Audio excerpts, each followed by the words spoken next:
Hi, my name is Gina Jarvis. Today is November 21st, 2024, and this is my mock video of CPR on a dog.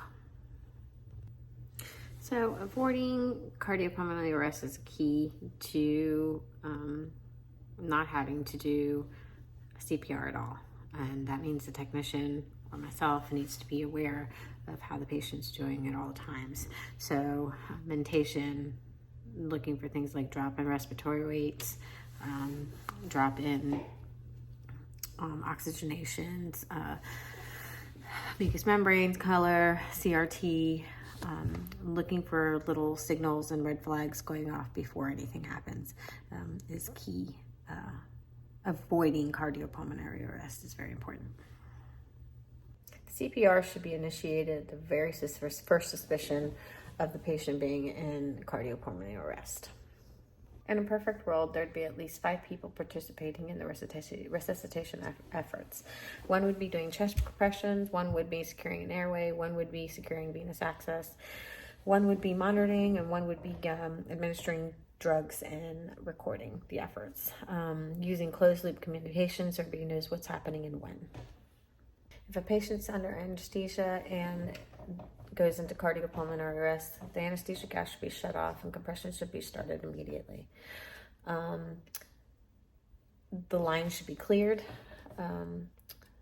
If there's another person available, line should be cleared of any anesthetic gas and a new bag put on the anesthesia machine so that the gas is so that there's fresh oxygen with no anesthesia being delivered to the patient. 100 to 120 compressions per minute should be delivered, and 1 breath every 10 seconds. For single rescue efforts, chest compressions should be initiated immediately, and that's 30 compressions and 2 breaths. 30 compressions and then 2 breaths for a 2-minute cycle. The goal of CPR is to have the return of spontaneous circulation. The biggest point is getting circulation blood back to the heart.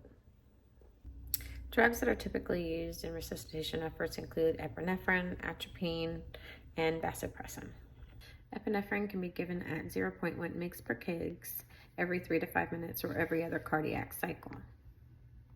Vasopressin can be given at 0.8 units per kg in conjunction with or as an alternative to epinephrine, given every 3 to 5 minutes or every other BLS, basic life support cycle.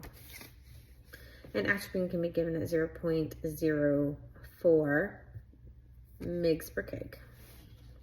Medications can be given through jugular access, cephalic access, intraosseous, intratracheal, and intracardiac.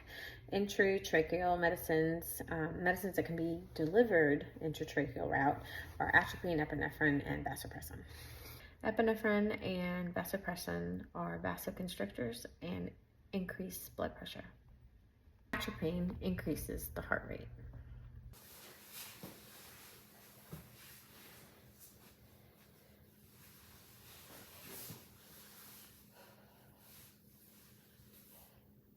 Emergency, we have a patient in distress, not breathing.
Our crash cart, and we have crash doses